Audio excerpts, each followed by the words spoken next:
Mais c'est pas de, je dirais, c'est pas de la faute de ces femmes, parce que c'est un système qu'elles ont trouvé. Je me demande encore si nos grands-parents de l'époque, nos grands-parents, nos arrière-grands-parents atteignaient ce niveau-là.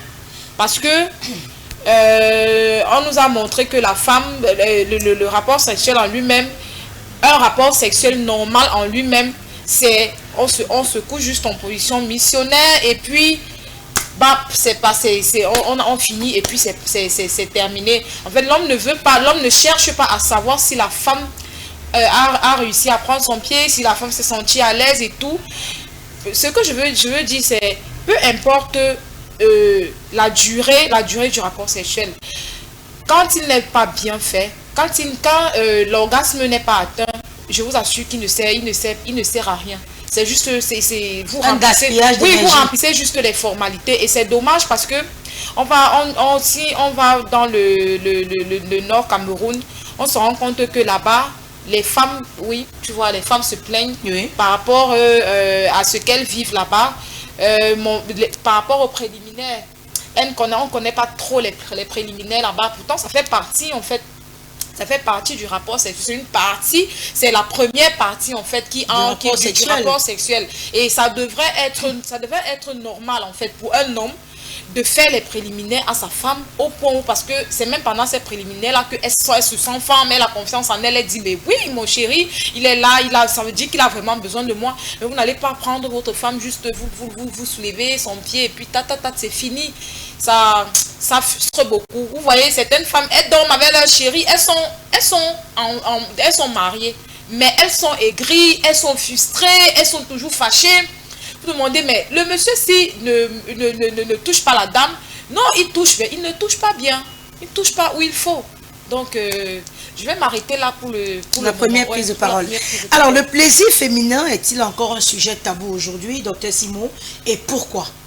Malheureusement, vous avez posé une parfaite question. Nous sommes dans une société africaine qui se veut patriarcat, c'est-à-dire tous les pouvoirs sont donnés à la gente masculine. C'est l'homme qui a le dernier mot, c'est l'homme qui a toutes les orientations du couple, c'est l'homme qui est le roi, qui est le chef, qui est le patron.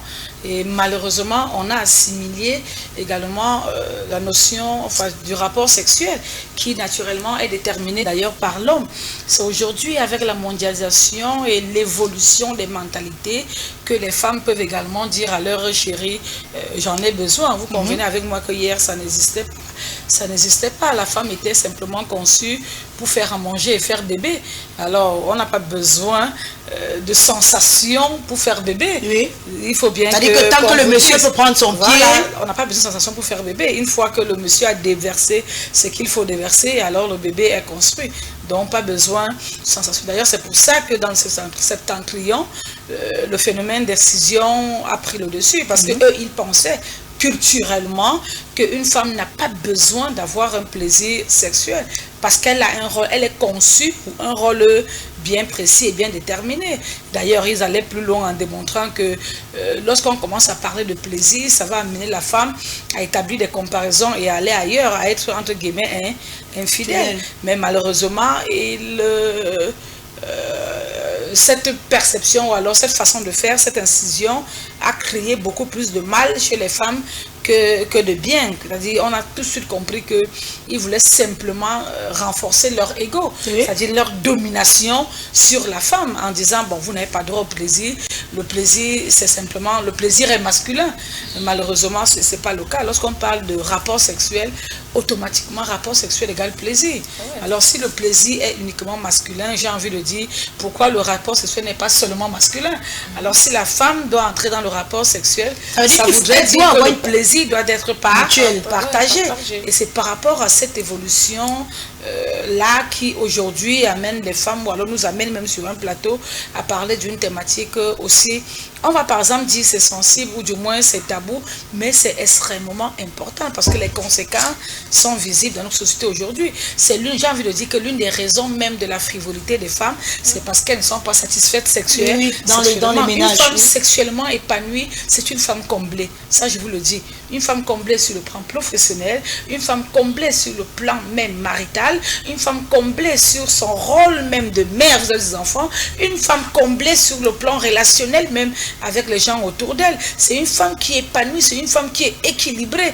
Donc, il est important aujourd'hui que cette satisfaction sexuelle ne soit plus simplement l'apanage des hommes. Non, que tout le monde s'y implique. Et d'ailleurs, je l'ai souvent démontré ici, le sexe est une école. Le sexe n'est pas inné. Non, les hommes, arrêtez ça, allez, c'est dans votre esprit. Le sexe, c'est-à-dire parce qu'on est homme, on est né avec quelque chose entre les jambes, alors du coup, basta, on sait faire l'amour. Non, l'amour s'apprend, c'est une école, on l'apprend. Et n'ayons pas honte de l'apprendre, tant pour l'homme que pour la femme. Le corps de l'homme ou le corps de la femme, c'est un espace qu'il faut explorer. C'est un espace qu'il faut découvrir. Et lorsqu'on parle de découverte, ça veut dire qu'il faut parler d'apprentissage. Et les langages corporels ne sont pas les mêmes. Il faut bien qu'on le leur dise. Les langages corporels ne sont pas les mêmes. Ce qui plaisait hier à Fatima, je ne sais pas trop, c'est pas ce qui va plaire à Alima aujourd'hui. Donc, communiquons sur le plan sexuel et on va se rendre compte qu'on va découvrir des choses qui vont non seulement faire plaisir, davantage plaisir à l'homme, mais également à votre partenaire. Et ceci va renforcer simplement votre couple. Vous avez peut-être été très gentil de ne pas le dire. 90% de causes de divorce aujourd'hui, c'est le sexe. C'est pour ça que vous allez comprendre les demandes lui, demande là, demande-le, demande là, demande-le, demande là. Parce qu'on a peur de dire, il ne me satisfait pas au lit, elle n'est pas compatible sexuellement. C'est-à-dire, le code juridique a trouvé une expression un peu incompatibilité d'humeur. Incompatibilité d'humeur. Mais en principe, c'est incompatibilité sexuelle. Et si vous allez plus loin, vous allez vous rendre compte que c'est simplement parce qu'il n'y a pas eu communication. C'est-à-dire si les deux s'ouvraient, si les deux communiquaient, si les deux se parlaient véritablement, on ne serait pas arrivé à ce gros concept d'incompatibilité. Donc en réalité, pour la première prise de parole, le plaisir sexuel est valable pour les hommes comme pour les femmes. Alors, moi, je vais poser une autre question. C'est-à-dire, qu'est-ce que vous pensez, les dames, que les mentalités ont vraiment évolué? Parce que, et pourquoi d'ailleurs, on a plus de facilité dans notre société aujourd'hui à parler du plaisir de l'homme que de parler du plaisir de la femme. C'est-à-dire que même quand les femmes s'asseyent, elles ne vont jamais se dire entre elles, moi je prends mon pied quand c'est comme ça, moi pour que je sois à l'aise, il faut, non.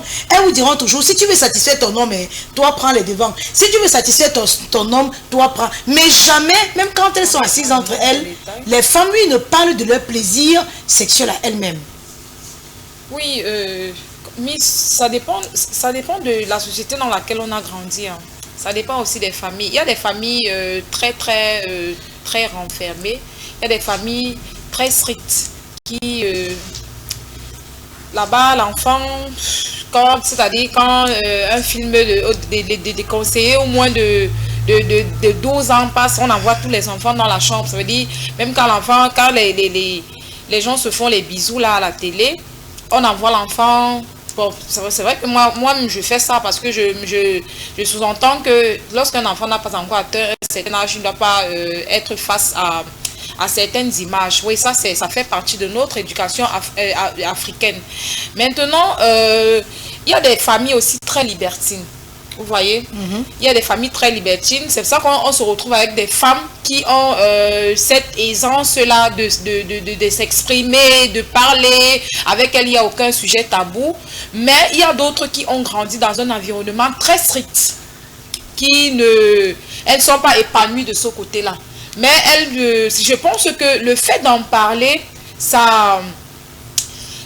en fait, vous pouvez sortir de là, vous pouvez trouver des astuces pour sortir de là. Et comme le débat qu'on avait dernièrement sur l'épanouissement sexuel, je pense que ce sont des points qui doivent revenir au quotidien dans les sujets, en fait, des sujets que nous, entre femmes, on s'assoit pour parler. Ça doit revenir. On doit être plus à l'aise. Ça ne peut plus être un sujet tabou parce que moi, en ayant ce sujet-là, moi, je peux te donner certaines astuces qui vont t'amener peut-être à être épanouie très sexuellement, tu vois, un peu mise. Donc, ça, pour moi, ça ne devait plus être un sujet tabou lors des conversations avec les femmes. Ouais, ça ne devrait plus.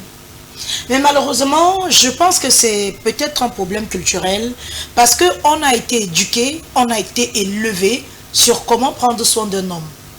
Dans beaucoup de familles africaines, on n'éduque pas une femme comment être une femme. C'est-à-dire penser à elle-même. Mais ta mère, quand tu grandis, te dit que quand tu vas te marier, c'est comme ça que tu vas faire.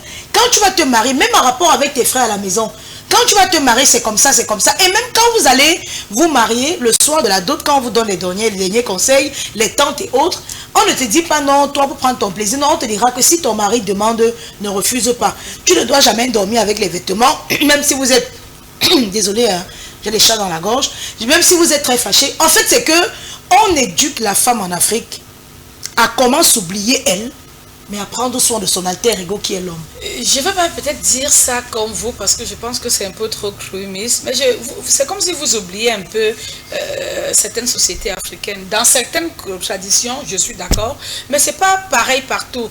Et elle l'a tenté de le dire. Moi, j'ai essayé un peu de travailler sur les traditions africaines, parce que moi, ça m'intéresse très souvent. Et puis, il y a lors des dots, il y a des villages. J'ai vu par exemple le cas de l'Est, j'ai vu également le cas de certains villages dans le centre. Je ne me souviens plus exactement, parce que le centre a beaucoup de subdivisions, mais je me souviens du cas de l'Est, où pendant la soirée du mariage, on apprend à la jeune fille certaines techniques de tournage de rein. Et on vous dit bien à quoi ça sert. Et vous voyez, la maman, les femmes vous disent, ne pas te coucher là-bas comme ça. Non, va, tu tournes comme ça, tu fais comme ça, tu fais comme ci.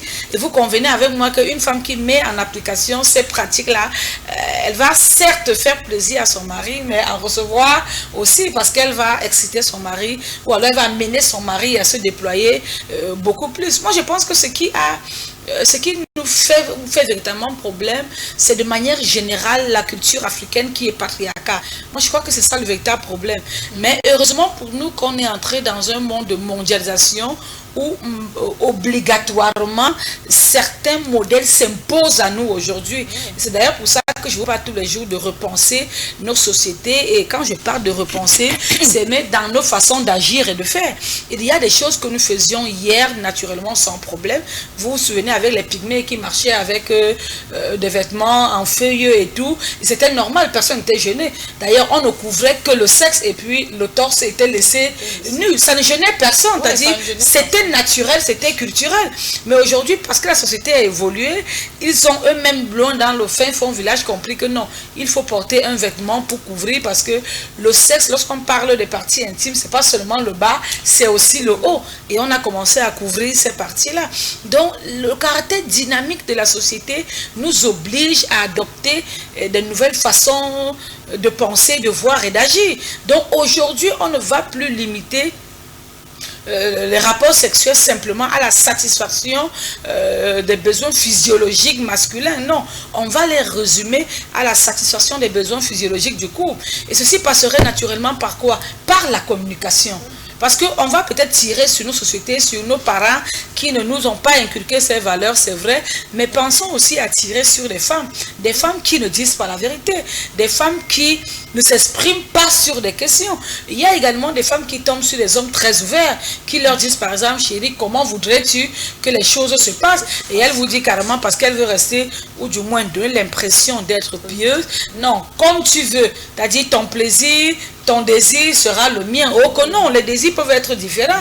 Il faut simplement qu'on s'accorde pour trouver le juste milieu. Donc que les femmes soient vraies avec elles-mêmes sur le plan sexuel, sans compter des femmes qui, après un rapport sexuel, le partenaire prend la peine de leur demander est-ce qu'elles ont été satisfaites, et elles vous répondent oui, pour après se retourner sur le lit ou sur la couette et commencer à pleurer. Non, c'est l'occasion de s'exprimer. Et j'aime souvent dire... On estime qu'on ne veut pas blesser son ego. Non, non, non.